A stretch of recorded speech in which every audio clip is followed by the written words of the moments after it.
We'll continue with the chapter, the periodic classification of elements, that is chapter 5 of standard 10. We have already discussed about the different classification by Daubernier, Newland and Mendeleev. Today we will discuss about modern periodic table by Henry Moseley. Now, according to him, he arranged the elements in the increasing order of atomic number. That is modern periodic law that states that elements are arranged in the increasing order of atomic number. That is according to the modern periodic law, elements are in periodic in functions of their atomic number. Total 18 groups are there in that modern periodic table. That is total number of elements is 118 elements are present in the modern periodic table. Then 18 groups are there and 7 periods are there. The first period is the shortest period because only 2 elements are there in the first period, and the 6th period is the longest period, that is after lanthanum, that is cerium 58, and this full row will come in between here. So it is the longest period, and the main drawback of this modern periodic table, that is there is no place to include this lanthanides and actinides in this along with that periodic in that period. That is 6th group is the longest group and 7th group is called incomplete period. 6th period is the longest period and 7th period is the incomplete period. Now, why 7th period is incomplete? Because newly formed elements are included in the 7th period. This groups, that is the vertical columns are a group and horizontal rows are called the periods. So 18 groups and 7 periods. First period is the shortest, 6th period is the longest, 7th period is called the incomplete period. Now let us see that few elements we will discuss whatever you need. That is the main modern periodic table is there in the textbook, just go through that. But what about the important things I will explain over here. Now the first element in the periodic table, that is hydrogen.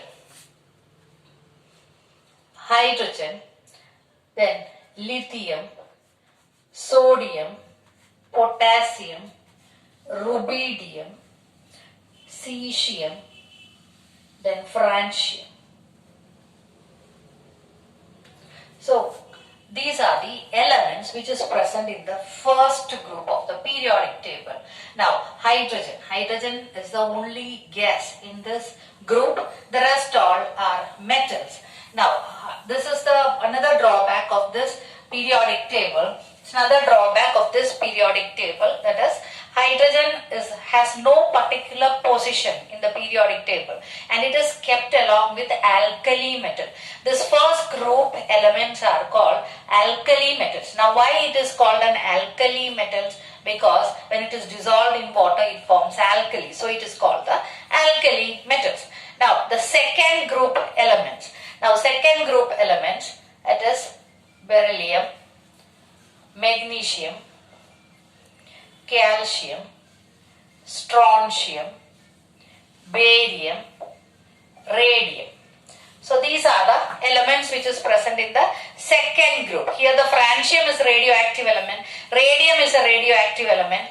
Now barium, magnesium, beryllium, magnesium, calcium, strontium, barium, radium, and they are called the alkaline earth metals. They are found under the earth's crust and they also form alkalis, so it is called alkaline earth metals. Now in between, that is from 3rd group to 12th group, the scandium to zinc, yttrium to cadmium, lanthanum to mercury, and this actinium, and it reaches up to lawrencium. Still more elements are there in the modern periodic table. Now after 57 you can see cerium is down and actinium after 89 thorium is down 90. There is no particular place. There is no place to keep over here. It is kept separately down.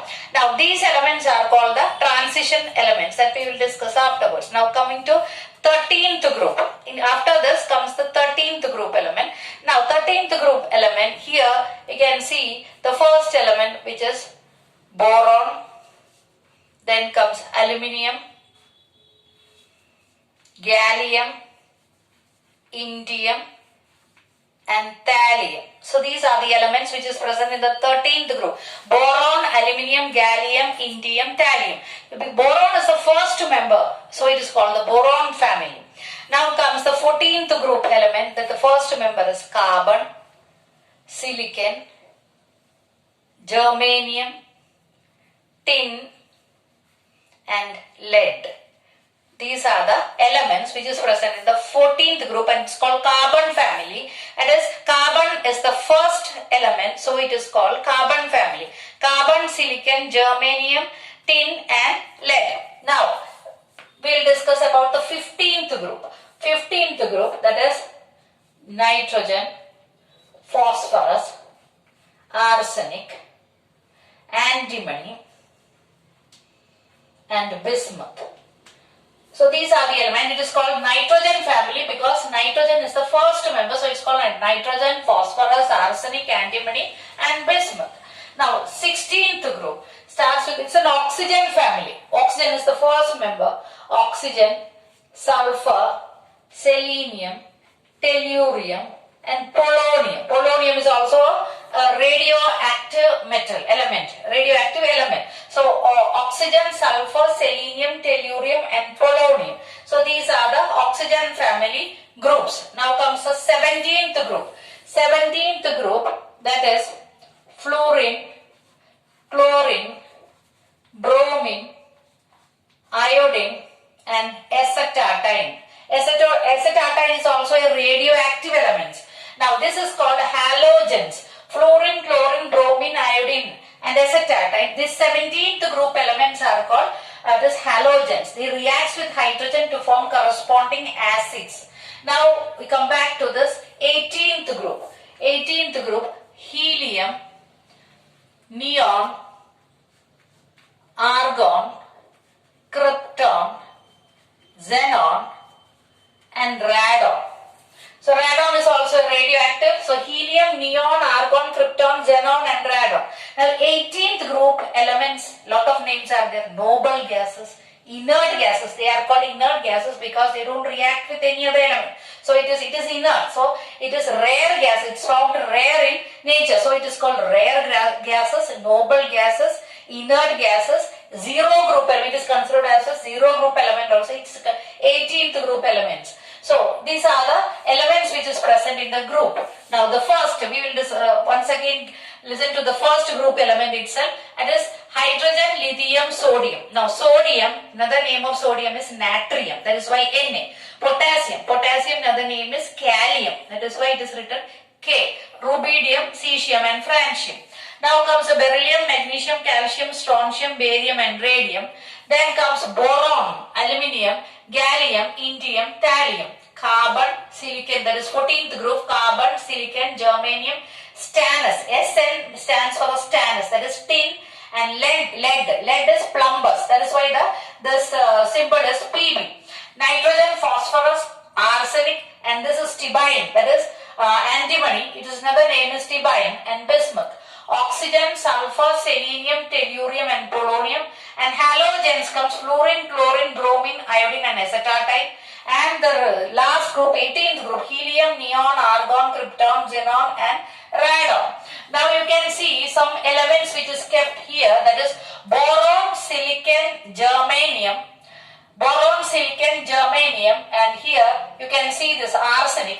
These elements, that is boron, silicon, germanium, arsenic and all, they are called metalloids. It is, they show us both the properties of metals and non-metals. So these polonium, tellurium, these elements are called the metalloids. It can show both the properties of metals and non-metals. And these are called the metals. That is from second onwards, lithium up to these groups are metals. And here also aluminium, gallium, indium, thallium, stibine, bismuth, all metals. And here you can see carbon, nitrogen, oxygen, fluorine, neon, all these are non-metals. They comes under the non-metals. Then coming to this middle group, and is scandium to zinc. 10 elements are kept over here. So scandium to zinc, yttrium to cadmium. Now the peculiarity of transition element, they show variable valency, variable different oxidation state. They don't have, these first group elements have one valency, second group element have valency 2.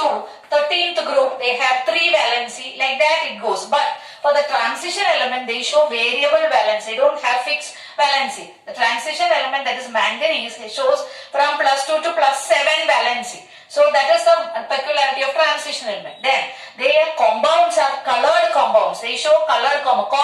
Copper comes over here, 29. This is 30. Zinc is 30. 29, that is copper. This copper also, the compound of copper. For example, this is copper sulfate. This copper sulfate is blue in color. So that means, and even manganese when it comes, potassium permanganate, purple color.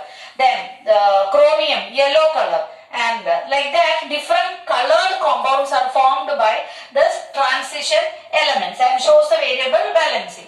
And after lanthanum and actinium, 2 sets are there, that is called lanthanides and actinides.